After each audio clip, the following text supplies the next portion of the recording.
So we're here on the last day of Stuart Cinema and Cafe's location on West Street in Greenpoint, where they've been since they've been open. They're actually moving to a brand new, better location in Astoria, Queens, not very far from here, but it's going to be a better location, 2 cinemas, a full restaurant, and we're going to talk to Emily and Stuart and find out all the details in just a minute. But in the meantime, I'm going to get my illegal graffiti on. So.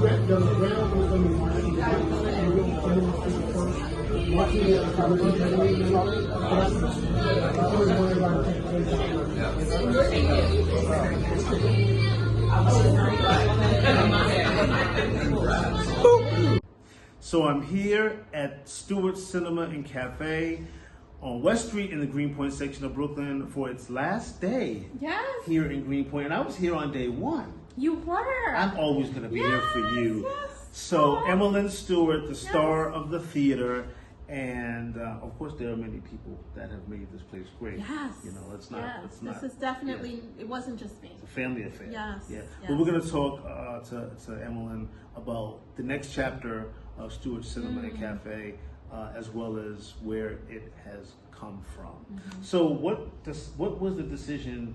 What made you decide that you wanted to open this theater?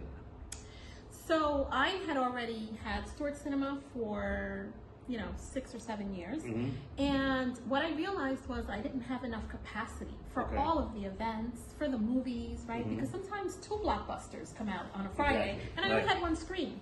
And so I decided to expand, and so I built the theater we're in now. Yeah, this is new. And so that gave me 2 theaters, so now I could have so much more programming, which was so important to me. So that it was necessity. Now let's take a couple of steps back. What motivated you to open the theater initially? This theater. So I the cinema. I was executive producing for years, right? I think I've done 19, 20 projects. I was also the investor in a lot of those projects, and I couldn't get theatrical distribution. Right? When I did the festival, as you remember, October Film Festival, which you were at the very first one, 12, 13 years ago, and you came and graciously interviewed the filmmakers and really, and really helped to elevate the festival. So I thank you for that. Thank you for having me. And so when we did that, I realized that a lot of the money was going to the venues. Right? But we weren't getting the respect that we deserved, right? You know that. And so I was having issues with venues, just not understanding filmmakers, because that's not really what they do, right? And so I thought, I need my own venue for the filmmakers, for myself, for films, right? So that I can control what people watch. How come I don't get to decide what people watch in movie theaters? And I was saying to someone in a woe is me moment, I said to my girlfriend, I want to decide what people watch. How do I do that? And she said, you got to build your own shit. And it was just like that. And it was that passion that created this. Wow, it's amazing. And so from that moment, I said, okay, well, I'm going to start with what I have, and build what I can. And, and so I built a small theater because that's all I could afford. And also because I knew from having the festival for 10 years at that point, that independent filmmakers with 5,000 followers couldn't fill more than 50 seats. Wow, yeah, that's true. Right? So if I built a 200-seater, I knew I was setting them up. Right? And so I thought, I'm going to build it small so that they always win. Right? Because even if you have 20 people, it still looks full. It looks full. Right. And as a filmmaker, you feel like you did something. That's right. And so really that's what started the whole, theater journey. Yeah. So before we talk about the next step with Stuart Cinema and Cafe, I wanted you to give advice to filmmakers. So one of my dearest friends who directed and produced a film about my life called Live to Tell My Story, his name is Chris Jamaica Williams. He now is the producer, which is a good dude. He's now the producer of Sessions Cafe TV show. Does all the production. What kind of advice would you give him, a young filmmaker from Brooklyn with a lot of energy? What kind of advice would you give him in terms of how he should get his films like into film festivals? How should he extend his journey? Yes, so I will say this to independent filmmakers and even the newbies, right? Make what you can with what you have. Right? Yeah. If we wait for that $1 million check, you may never ever make a movie, right? Yeah. And shorts films are not what they used to be, right? They used to be calling cards, and we would make them so people would see our work.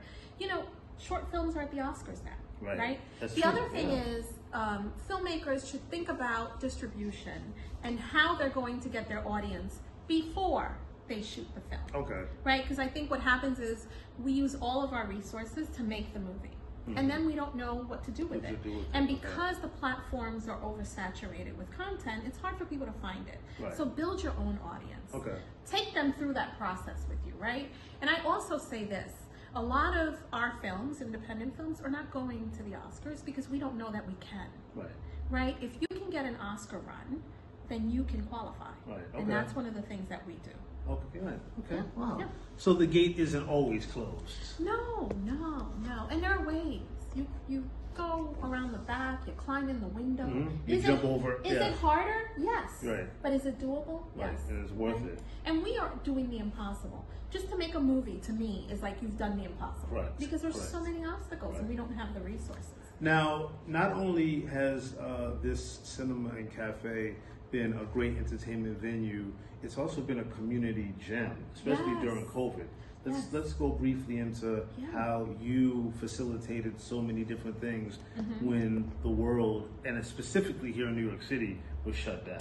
Yeah, so we were the only theater that were allowed to stay open during COVID. Why was that? Well, because we became essential. We gave away our food at 4 o'clock every day. We provided laptops for people to apply for unemployment, right? We gave popcorn at 2 o'clock to the kids. They would just walk by and we would give them bags of popcorn. And we became a place where people can go. People who wanted to get together, to mourn. Yeah. We could have up to 15 people in the theater, right? And we had all of I had just opened. I had the hand sanitizers. I had the air filtration system, right? That I was complaining about when I had to. I was like, why do I need all this? I just need a book. They were like, no, because it's small and people and germs and stuff. And I was like, ugh, more money, but okay. But then when COVID happened, I'm like, oh, we're safe. We're a safe space. And so we really, I'm a servant at heart. Servant first. You definitely are. I'm a servant first. And so I went to the community, what do we need? And whatever it was that they needed, that's what we provided.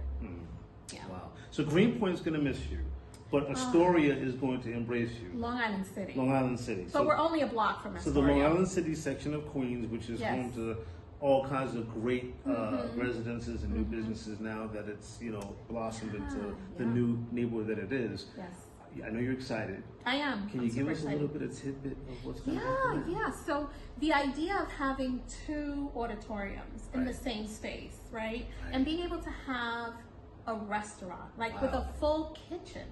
With mom's empanadas. With mom's empanadas, mom's arroz con pollo, right? Yes. And today we're giving samples of that. We also have this delicious thing that she makes that's like the Alfredo with bacon in it. It's so good. For those who eat pork, it's amazing. And just to be able to I'm sure my assistant, Aryan, is salivating right now. Yes. And so it's just another way, and we have a bigger cafe so we can have red carpets. Most of our red carpets are outside, so when it's cold, I mean, people still do it, but we really would rather have a space inside. Now we can have classes, we can have different things, right? We can have so much programming, so I'm so excited about this. Also, Long Island City has a big artistic community. That's right. There's museums, the Queens World Film Festival is over there. And the Queensborough president is giving me an award. Donovan Richards. Yes. That's a good dude. So he is welcoming me, and I'm just so excited to be able to bring that. And it's not far; it's 15 minutes from here. Now you don't we're gonna close out with this. I know that you don't like to pat yourself on the back, but I was telling my assistant Nichole that you really are a trailblazer for women. So just a quick tidbit of the accolades and the halo and the queen crown that has. I will say though, I've had a lot of help along the way. So I am the treasurer for New York Women in Film and Television. If you don't belong to that organization, you need to get in there because they have been instrumental. Okay. Right? There's been a bunch of organizations that have really helped me and encouraged me. Okay. Of other women who are like, we can do this. Right. You know? And so if you're not in a community of other women who are doing what you want to do, get there. Okay. Because that really is important. It makes a difference because there are days when I'm just like, I feel like a lone ranger, right? I'm the first, right? I was going to say, this is coming. What's your title? Because I wanted to make sure that Nichole could appreciate that. Yeah. You're the first Afro-Latina to own an independent movie theater in New York. Right. In 2026. Right. I don't understand this, but it's okay. It's okay. Because I'm not going to be the last. That's right. Exactly. Because we're mentoring different women and advocating, and so you're going to see a lot more women. I'm glad that you're opening the doors. And I'm glad that I can call you a friend. Yes. You've been such a great mentor to me, and I appreciate you, and I love you. Yeah. And grand opening? April 1st. April 1st. Yes. I know it's going to be crazy. Oh, it is. It's going to be crazy. Fun, and you excited. Yeah, because everything's a party at Stuart Cinema. Of course. We'll see you next time. Make sure you stay tuned to everything that's going on here at Stuart Cinema and Cafe, and we'll see you next time. Thank you.